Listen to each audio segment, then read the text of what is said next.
What was it about this that said, I want to make this? Well, I wasn't familiar with wrestling. I wasn't a wrestling fan. Dwayne "The Rock" Johnson. I appeared with him years ago in a film called Tooth Fairy. You're welcome. Paige here. Paige here. This has got some meat on the bone, and it could be an interesting movie. It was the story of Paige's entire family. You have a biopic at 26. It's essentially the world's like, hang it up, you're done. Unfortunately, due to neck injuries, I can no longer perform as an in-ring competitor. Did you absorb? Did you just watch a lot of video? You just type in her name, and there's so many videos, whether it's wrestling or her talking to anyone in the crowd.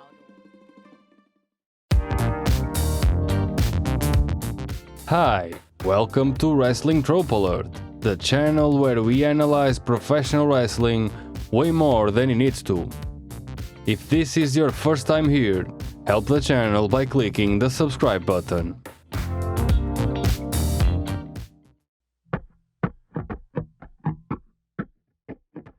Fighting with My Family is a 2019 movie about former WWE superstar Paige. Paige is a second-generation professional wrestler. Paige's real name is SARAYA Jade DIVAS, and she was born August 17, 1992.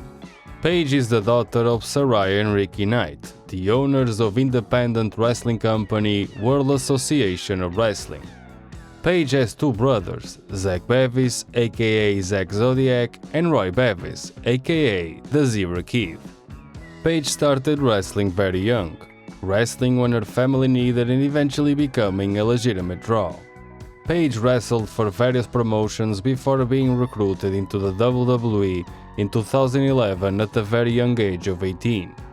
Paige is the youngest female champion in the history of the WWE. She was the inaugural NXT Women's Champion at age 20, and a year later she won the DIVAS Championship at only 21 years old. Paige was part of the women's revolution that saw a cultural shift in the way WWE treats women wrestlers. Matches that were unique to male competitors such as the Royal Rumble and Money in the Bank were now available to women wrestlers. Something that would culminate in the first WrestleMania main evented by women and the first all-women pay-per-view, WWE Evolution. Paige's career is filled with remarkable accolades. Sadly, during the production of Fighting with My Family the movie, April 2018, Paige had to retire from in-ring competition due to neck injuries.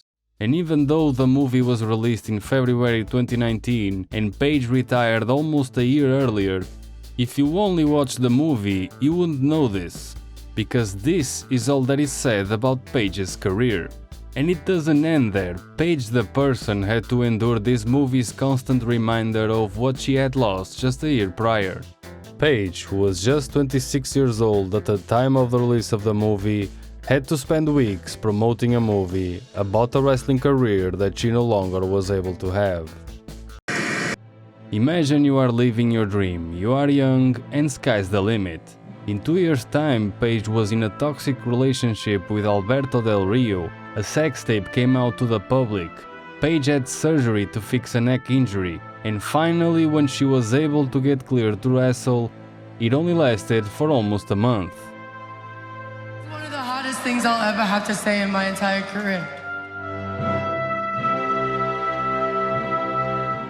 But unfortunately, due to neck injuries, I can no longer perform as an in-ring competitor.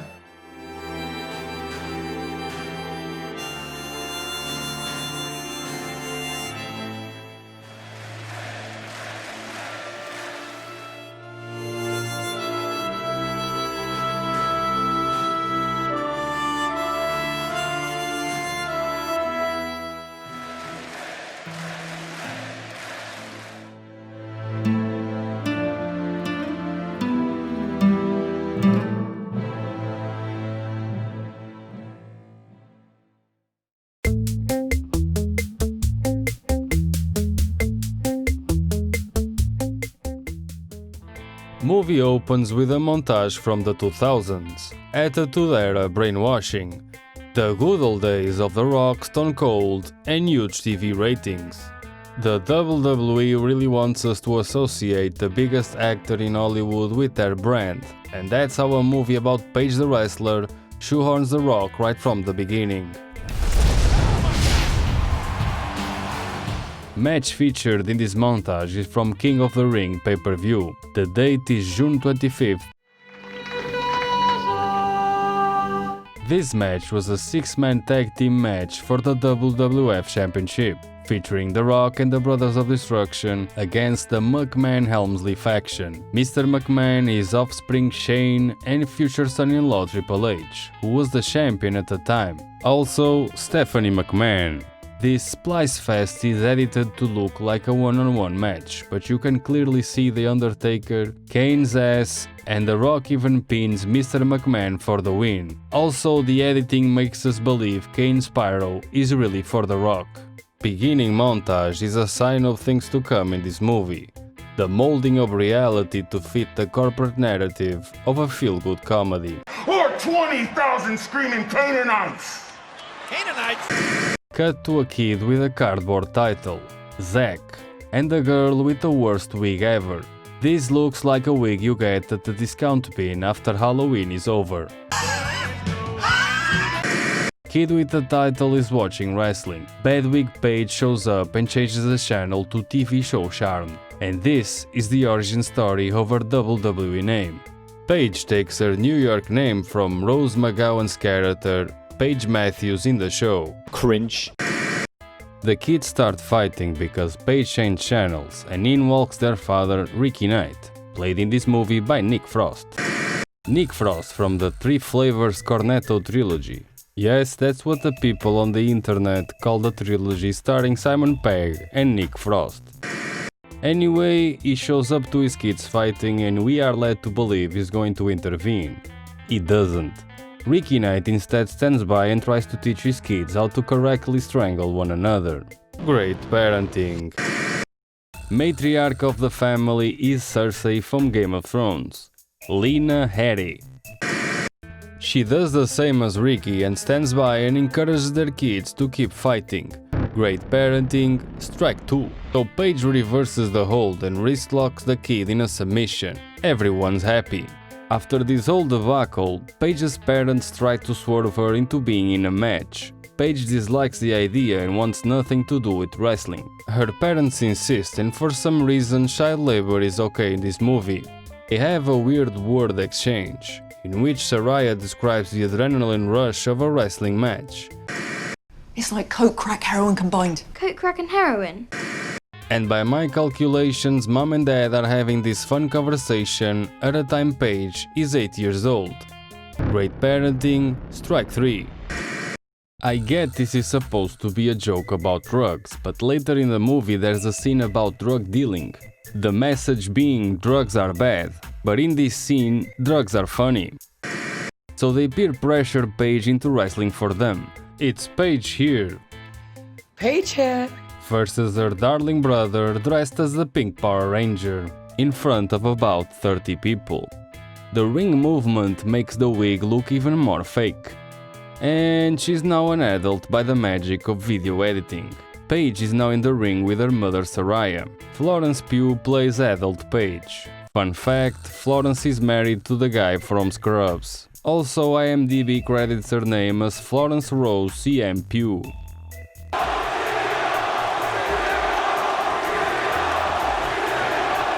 CM Pugh, CM Pugh, CM Pugh. Match features some rough cuts. The whole thing feels like it's being directed by Kevin Dunn instead of Steven Merchant.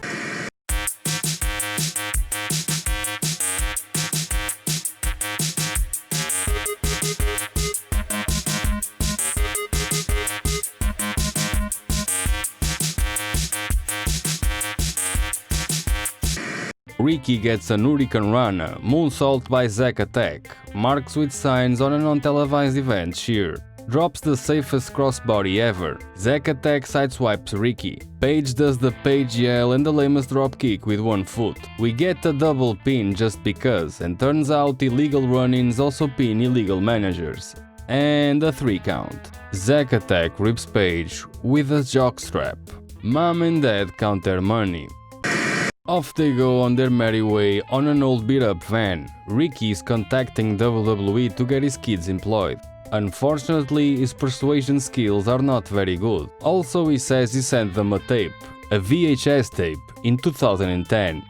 We get another piece of trivia about Paige's real name, which is SARAYA. Yeah, well, in the ring I'm Brittany, and out of the ring I'm SARAYA. That's in the ring, I'm SARAYA. So they have the same name, but on opposite sides of the ring. Fun fact, SARAYA Knight's real name is Julia. The lady on the phone cuts them off, and scene. Paige is now handing flyers for their upcoming show. Trope douche is being a trope douche.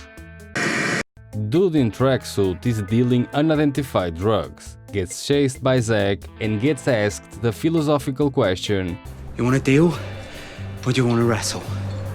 Dude in tracksuit wants to wrestle, throws drugs in the trash and they both leave. So the message is, kids, say no to drugs. 2 seconds later an old lady picks them up. Movie's message is, drugs are both fun and okay if you are an adult. Coke, crack and heroin. Back to handing out flyers. Mandatory blonde cheerleader tropes get confronted by trope outcast kid who likes wrestling and the making fun of wrestling ensues. And... Have you ever been to see live wrestling? We don't like wrestling. Why not?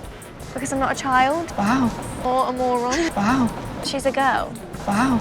It's just like your costume. Wow. Freak. Wow. Wow. Wow. Wow. Suspiciously no one mentions the word fake. Paige defends herself, threatening to shove heads up asses. They go away but call her a freak. Goth Paige is taken aback. Fun fact, real Paige does this much better. As you can see here, she basically owns the street. Movie tries hard to do the usual story of the outcast kid who breaks out of their shell. Paige real life story of being a young entrepreneurial woman and an overachiever just gets pushed to the back in favor of tropes. Iron Maiden in a van with kids. Blind kid gets picked up and it's wrestling school scene fun. Drug dealing dude is practicing wrestling, gets an erection. Happens all the time, implies Cersei. Not a stiffy. In the office, generic trope British wrestler named Union Jack and Ricky Knight are discussing spots. Ricky is on the phone with another promoter and that promoter is asking what Union Jack is okay with doing for the hefty sum of 60 pounds. The object in question is a bowling ball. Movie implies wrestlers somehow like pain. Then Zack Zodiac's girlfriend shows up, they talk off camera and 10 seconds later she tells everyone she's pregnant. Movie goes to great lengths to imply the dysfunction of Paige's family. Girlfriend's parents are coming to dinner, big family get together and tropes ensue. In real life, Zack never had a kid, and still doesn't as far as I can tell. Imaginary kid is here to make us not feel bad about Paige's siblings not making it to the big leagues. Are basically telling the audience that not going to the WWE is okay, because kids. The word fake finally gets introduced into the mix by the parents of Zack's girlfriend. I mean, it's all fake anyway, isn't it? I just want to thank each and every one of y'all for all you've done to your bodies. It's still real to me, damn it! Side note, girlfriend's dad is the director and writer of this movie, Steven Merchant in a mustache. Next we get to hear how mom and dad got together. Wonderful story, kinda true, kinda false. They share an awkward kiss and everyone is disgusted. Phone rings, it's generic trope coach from the WWE calling. Played by actor Vince Vaughn, who probably is deeply in debt, otherwise he wouldn't be in this movie. The character's name is Hutch Morgan, a character made up of around 4 people all condensed into one. Something this movie does a lot, and this, in my opinion, hurts the movie. Hutch in this movie manages and coaches at the performance center, scouts talent and also deals with signing talent, a job known as talent relations. He probably also books the flight, sweeps the floor, sets up the ring and books the territory. So Hutch tells them SmackDown is going to be in London and they are going to hold tryouts. He invites Paige and her brother Zack to attend. Girlfriend's parents are ignorant to wrestling. Sorry, what is the WWE? How convenient, there's an Attitude Era montage just waiting to air, live on TV. And as you will see going forward, this movie is 50% montage.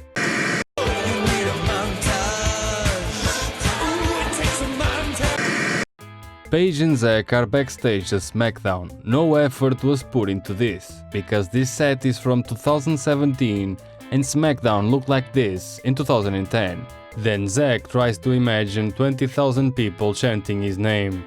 Cute. Casually, these two rookies bump into The Rock backstage.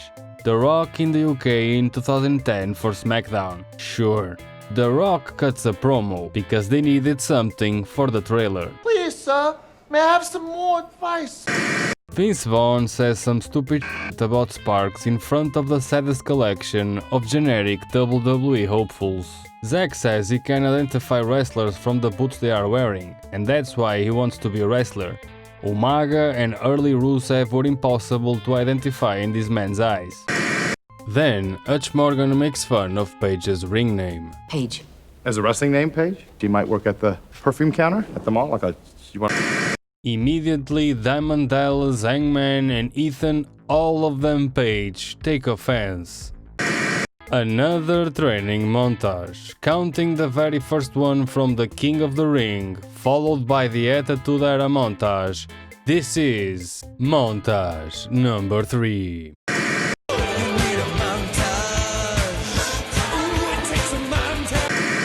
Hutch says whoever gets picked goes to NXT Developmental. All lies. At this time, WWE's developmental system was FCW, Florida Championship Wrestling. When Paige was signed, NXT was a lame talent show starring the Nexus jumping around doing stupid shit.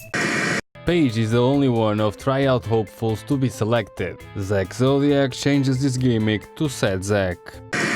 Paige pressures Hutch to give her brother a shot. Hutch does not comply. Paige joins regardless of her brother. Paige and Sad Zack return to their family. Zack announces that only Paige was chosen. They share a bittersweet moment and Sad Zack is sad. Next, Paige is saying goodbye to her room. There's a Master of Puppets poster on the wall, and the cardboard wrestling title Paige is holding is also a lie. Why? Because that's the DIVAS title, and the DIVAS title was introduced in 2008. In 2008, Paige would be 16, and 16-year-old Paige would probably not play with cardboard titles. And even if this title was left over from her childhood, that title should be the WWE Women's Championship. Sad Zack reminisces with his baby sister and off goes Paige to Florida. Zack doesn't go to the airport to say goodbye to his sister, because sad. Fun fact, the real Zack also didn't go to the airport. Also, the kids from the wrestling school come to say goodbye. Paige weeps, and off goes Paige to Florida Championship Wrestling. Oops. Off goes Paige to NXT Developmental. More revisionist history. She arrives in Florida to a beach condo, and in the pool getting some sun are 3 stereotypical blonde girls. These apparently are wrestlers also working in NXT. They introduce themselves, Kirsten, Geraldine and Madison. And like everyone else in this movie, they make fun of Paige's accent. Love your accent. You sound like a Nazi in a movie. Thank you. Wow. Say something else. Wow. Read something. Wow. Wives of 5 orphans. I love it. Wow. So sexy, right? Wow. I am so jealous of you right now. What's up with that? First The Rock? Please, sir, may I have some more advice, sir? No generic blonde tropes?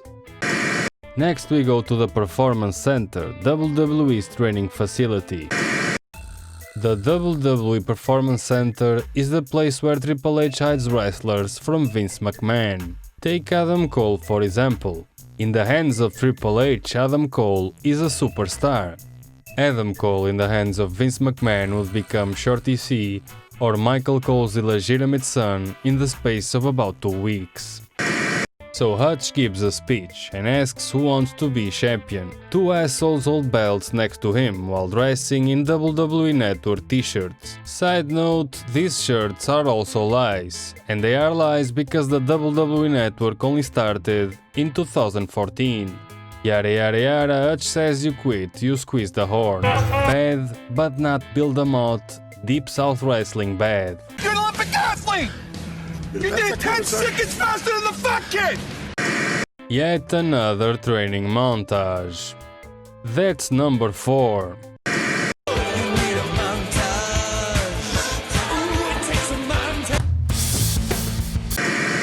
Back home, sad Zack trains kids. Back to the montage, a girl quits. Zack's kid is born. More Hutch bullshit. It's time for promo class. Jerry Lynn says, I'm gonna blow you out of the water. Augustus Heights says nothing. Paige cuts a promo about dogs. Hutch says this sucks and Paige steals her brother's gimmick and becomes sad Paige. This guy's bigger than you. It ain't about the size of the dog in the fight. You're an underdog. It's about the size of the fight in the dog. The underdog This dog is gonna have is about some fight bite. hard. Eat it! Steven. Wow. Zack races as a clown in gold tights, gets dropped on thumbtacks. Movie treats it like this is hitting rock bottom, the lowest of the low. Movie tried to go the wrestler starring Mickey Rourke. You are not a wrestler fighting with my family, and you will never be. Nunca serão! Jamais serão! Nunca! Jamais! Sad Zack tries to convince Hutch to hire him. Zack has no spark, so he doesn't get a job. The correct wording they were probably going for was it factor. Paige is now in the ring with a standard blonde girl. Blonde girl hits Paige. Paige hits back. Paige gives this girl a receipt. Movie says, fuck receipts. We don't give receipts here. Oh, you should. They'd pick things up a lot quicker. Paige, I just asked you to apologize. Receipts are bad according to Steven Merchant. Well, I wasn't familiar with wrestling. Back in her apartment, Paige is Skyping with the family. Ricky Knight is busy exploring his daughter's image. Ricky created a Paige-inspired Barbie doll knockoff. Also has signed pictures of his daughter. Sadly, the autograph on these pictures reads Paige without an eye. Ricky says it's okay because wrestling fans can't read. So fuck wrestling fans too. Ricky then pitches a match between Sad Zack and WWE Paige. This is dumb because WWE contracts have no compete clauses. The movie is just being silly now. Paige is unsure she'll get to the main roster, tries to reason with the blonde girl wrestlers. Movie then implies that you need a background in wrestling to be successful. Madison, Jerry Lynn, Kirsten and Paige all debut in the fake NXT show. A standard rude guy in the crowd yells, Paid for 3 hot chicks and my dead grandmother! Then we get a promo challenge just because. Movie forgets the WWE is PG and decides to be racist towards British people again. But what can I say about Paige?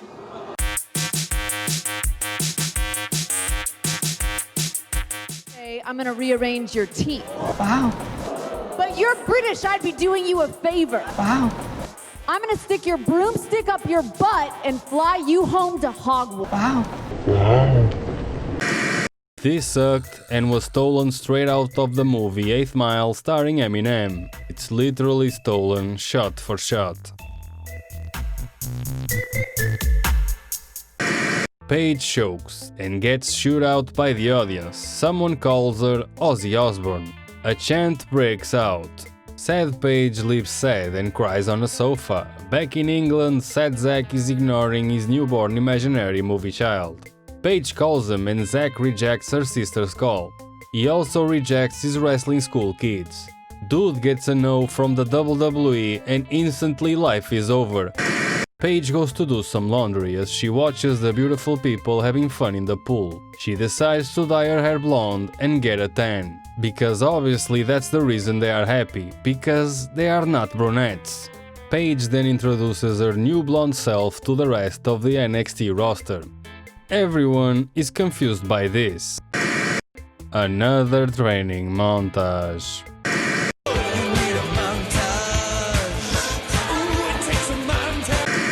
Paige sucks at lifting tires, then gets offered the stupid horn but refuses. Then back in the bus, Daenerys Paige confronts the other troop blonde girls. Turns out Kirsten has a daughter and both Paige and we the audience are confused. Why is this movie making me empathize with a mean blonde girl now? I was fine hating that blonde trope. Next, Paige is standing by herself, sitting alone in the gas station. Hutch comes over to talk to her. A weird conversation ensues about Paige's brother. Hutch calls him a journeyman. Your brother's a journeyman. The correct wording they probably were thinking of was jobber, but either they didn't want to insult the jobbers or they were unaware of the correct jargon. Well, I wasn't familiar with wrestling. So they called the people who wrestle to make others look good journeyman. This is completely unnecessary because there's already a word for that, enhancement talent. And there is no shame in being enhancement talent. Enhancement talent are the carpenters, the men who build superstars, the wrestlers who teach younger wrestlers how to be great wrestlers.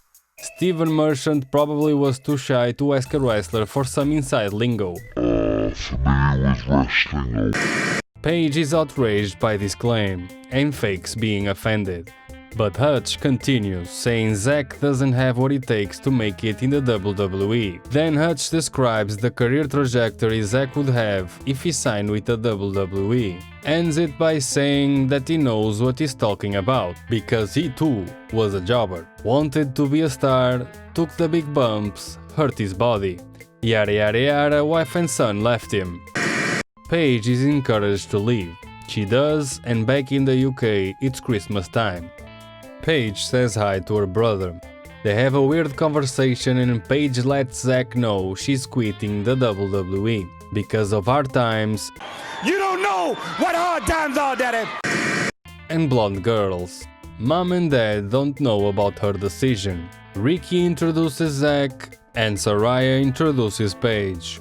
Intergender match, brother versus sister. Paige does the standard generic Hurricane Rana.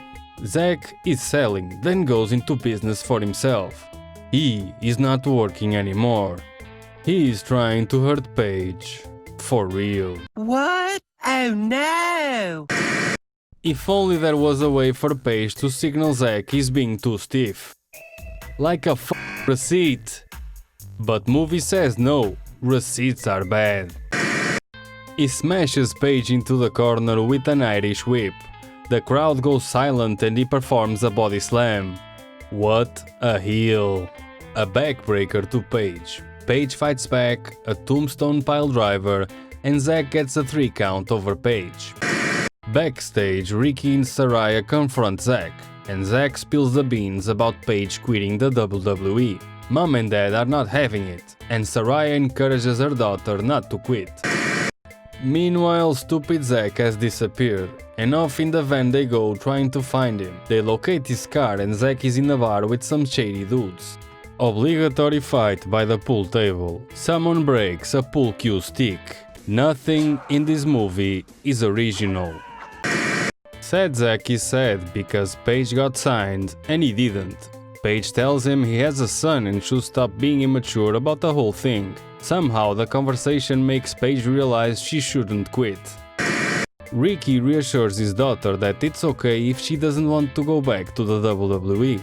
Then teases Paige's now blonde hair. Paige looks at Stone Cold and the Rock posters on the wall. Holds her fake Divas cardboard title and we see 8-year-old Paige in a picture also holding the Divas title. All eyes, all the time with this movie.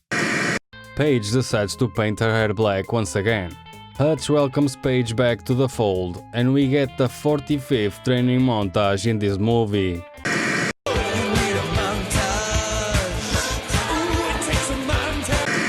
Seriously, how many training montages do you need in a movie? We have to make you a complete soldier in very little time. We're gonna need a montage. $1 million training facility. Let's lift all tires by the beach. Again. Blonde girl tries to quit by squeezing the horn. Gets encouraged not to do it by Paige. Paige threatens the girl with a receipt. Receipts are no longer frowned upon. They are motivation. Everyone is friendly and everything is cool, just because. To reinforce this newfound confidence Paige has gained in the previous 3 minutes, Hutch is heckling Paige pretending to be a member of a paying audience. You suck! Yeah, but you swallow. Wow. You're not the girl I paid for. The girl you paid for is tied up in your basement. Wow. Eat me! No thanks, I'm trying to bulk up. Wow.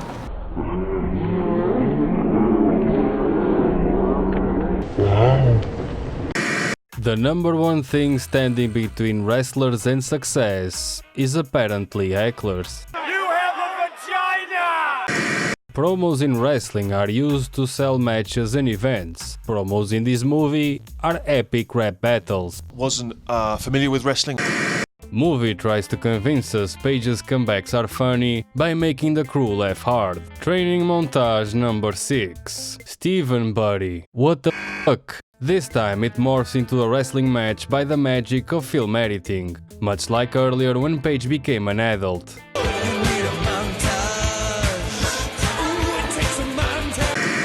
Vince Vaughn looks on and wonders how his career went down the drain so bad he's now doing WWE Studios movies. Dude was in Dodgeball, for God's sakes. Next he says goodbye to some anonymous individuals and tells everyone he's taking the rookies to WrestleMania. Also, Paige's previously jailed brother gets released and Sad Zack continues to be sad. Now the movie jumps 4 years in the future. It's 2014, WrestleMania 30. Zelina Vega is on the phone with someone looking nothing like the AJ Lee I remember. Catering scene. Big Show and Sheamus get shoehorned into this movie. Paige introduces herself and Hutch shows up. The Miz also appears in this movie in a non-speaking capacity. A bodyguard takes Paige to a room, while the Divas match is going on in the ring. The movie shoehorns The Rock in once again. Rock has a private booth in the stadium and Rock wants to call Paige's family. Fake AJ Lee is shown applying the Black Widow to someone with blonde hair, and the unidentified blonde girl taps. All lies. At WrestleMania 30, AJ Lee made Naomi tap out in this match, and I can't quite figure out why they made the decision to replace Naomi with generic blonde wrestler number 4. Give the Glow the payday. She deserves it. Also, match had way more lady wrestlers than is led to believe. Vicky Guerrero was also ringside on a pedestal. Rock wants to call Paige's family. Ricky picks up and in usual wrestler fashion doesn't believe The Rock is calling him. A rib, because wrestlers are classic ribbers. Wait! Pause the multiverse! A rib is a joke or a prank. It's when a scenario is created to hoodwink a victim into thinking it is real. And those are terms of the inside explained utilizing broken brilliance. Apparently Rock works for WWE Talent Relations in a part-time capacity. Rock tells Paige she's debuting live on the Raw after WrestleMania. Sure, movie. Like that happened. My mind. So it was WrestleMania 2014 in New Jersey. It was just like, hey, it's DJ. DJ, like, who the hell is DJ? Like, and then he was like, oh, and by the way, you're gonna be debuting tomorrow. You're gonna win the Divas Championship. Traditionally, the Raw after WrestleMania is where big-name talents debut and the New Year cycle begins, so this is important. Also, the Raw after WrestleMania has the biggest crowd reactions and draws huge ratings. Everyone in the family is happy with this news except for Sad Zack. In reality, Paige spent 3 years in developmental before the main roster. In the movie she does a couple of matches, dyes her hair back and forth, responds decently to some hecklers. Boom! Give this girl the title. After this, Rock walks Paige outside his private booth. Hutch is waiting for Paige and Rock. Then the movie shows no awareness whatsoever and Rock calls Hutch. I'll see you later, sex tape. Why'd you call him sex tape? Because he makes people famous. Unfortunately, this happened to Paige in real life, which caused her a great amount of emotional and mental stress. Paige's sex tape was released in March of 2017. They had plenty of time to fix this stupid line, and they didn't. We learn Hutch took a huge bump from The Rock, and then became a trainer in NXT. Movie implies wrestling trainers are all former wrestlers who didn't quite make it. So fuck Matt Bloom too. Prison brother and sad Zach go for a jog.